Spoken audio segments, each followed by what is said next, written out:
was watching Jeopardy the other day, and I felt so bad for the one contestant at the end who discovered that not only was she wrong, but had she not changed her answer, she would have been the big winner on Jeopardy with several thousands of dollars and wouldn't have to go home in third place. It was heartbreaking, especially when she found out that she had crossed out the correct answer. Today we're going to talk about taking tests and what to do in a situation like that, among other things. We're going to talk about the kinds of errors that you make when you take tests and how to fix those test-taking problems. Welcome to College, Disabilities, and Success, Episode 14, Oops, I Made a Mistake, by Mickey Hayes.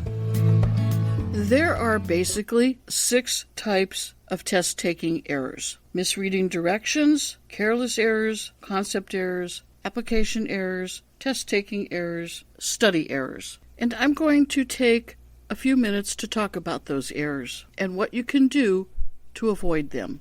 Did you ever hear the saying that if all else fails, read the directions? We do tend to overlook directions when we assume we know what's expected of us, and that is the first test-taking error that people are guilty of. Because if you don't read the directions thoroughly, you could very quickly find out that you did way more work than you needed to, or the work that you did do is marked incorrect. So misreading directions is a study error that you actually can fix very easily.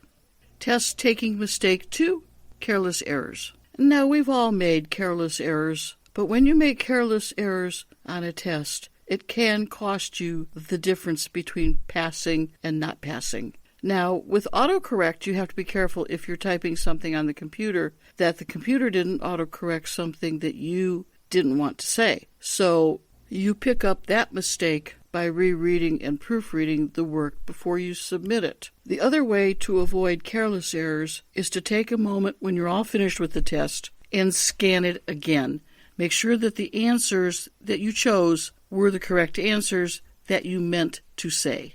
So making careless errors simply means you weren't paying attention to the details.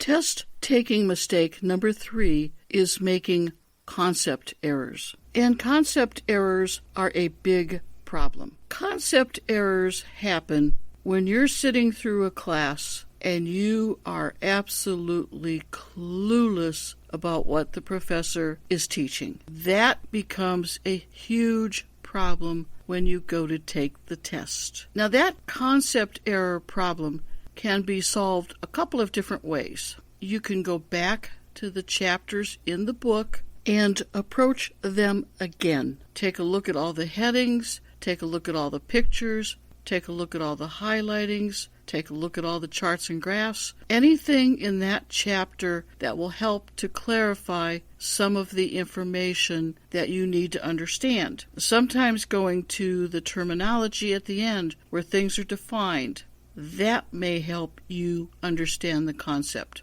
But if you dissect that chapter closer and you're still lost and confused about it, you should go talk to the professor. Professors have office hours for just that reason, and they really like it when you come in and talk to them about the work. So it gives them an opportunity to listen to you, to talk to you, and to maybe zero in on the point that you missed in the beginning. Because usually when you don't understand a concept error, there's probably something in the beginning of that entire process that you missed. And it's a key piece of information that helps to make the rest of the information fall into place. And sometimes the only way you can figure out what you're missing is by sitting down and talking to the professor about your questions. A lot of what I do as a learning disability specialist when I meet with students to review material is to figure out that piece of the puzzle that they're missing. And it's almost always at the beginning of the process.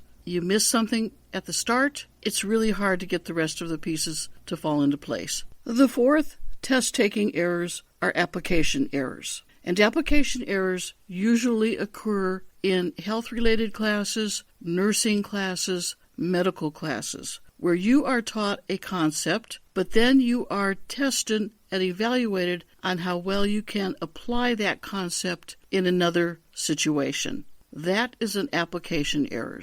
Now, application errors also occur often in math. You may be taught a principle of math and then asked to prove that you understand the principle by applying it in a different type of a problem. So, if you find that you are struggling trying to take the information you learn and apply it in a new situation, then you need to talk to the professor and find out if the professor can clarify where that understanding is breaking down. You may need a few new examples, or you may need to create some new examples on your own to see if you can use application correctly. And you may need to run it by the professor to verify that you're studying correctly. But in most cases, when you are making application errors, you do need to go back and relearn the material, and it helps to relearn it with the added benefit of talking to the professor. The fifth type of error is actually test taking itself. You need to evaluate your finished test when you get it back and determine where most of the questions were missed and what kinds of questions were missed. Did you review the last steps in the problem, especially if it's a math question, because math questions usually have multiple steps involved? Do you change your answers and find out that you get most of them right or most of them wrong? That's like the Jeopardy question I mentioned at the beginning. If you have a tendency to change your answers and be right, well, then that makes sense that you would do that. But if most of the time, and this is the case for most of us, I do believe, if you don't go with your first instinct and you change the answer, is that answer wrong? Because many, many times it will be wrong. Most of the experts that I've read about suggest that you go with your first instinct as your answer. In my opinion, it depends on how well you know the material and how hard you studied to prepare for this test. If all you did was give your studying a once-over and then jumped into the test and you're not sure, who knows? There's just no way to know if you're right or wrong. But if you studied and you really think you know the information well, then usually your first instinct is probably going to be correct. But in reality, you need to review the test answers and observe your patterns. If you get most of them right after you've changed the answer, you're likely going to be okay if you change an answer. If you get most of them wrong after you've changed the answer, then chances are you shouldn't change answers. You also need to look and see if you're setting time limits for questions. Are you spending way too much time on a question you are clueless about and then rushing through the rest of the test because you ran out of time? That means you're not adjusting the time you spend on each question correctly.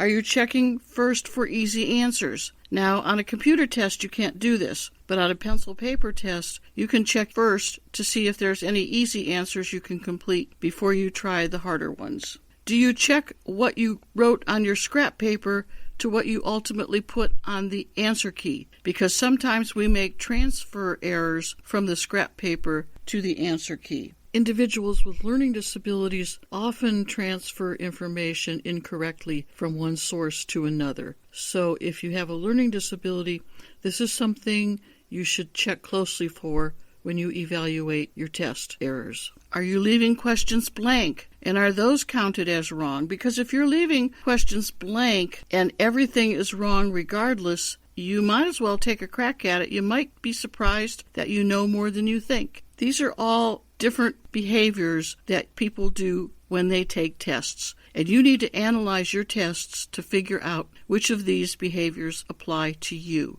And the last test-taking error is a study error. And a study error simply means that you studied the wrong material. That when you got to the test, you were completely surprised by what you found on the test. Those kinds of problems come from not preparing correctly, not checking with the instructor, the professor, to find out if a certain topic is going to be covered on your test, for not paying attention to clues that the professor gives you, hints that they tell you study this because it will be on your test, and then you don't bother. Did you study the wrong things, or did you just not study enough? So those are studying errors. So hopefully this helped you come to the conclusion that test-taking errors come in all shapes and sizes. And what you need to do when all is said and done is go back over the test that was returned to you and evaluate it for mistakes and figure out exactly what kind of mistakes you made. Look for patterns. Did you misread the directions? Did you make careless errors? Did you not understand the concepts? Were you not able to apply what you learned to a new problem?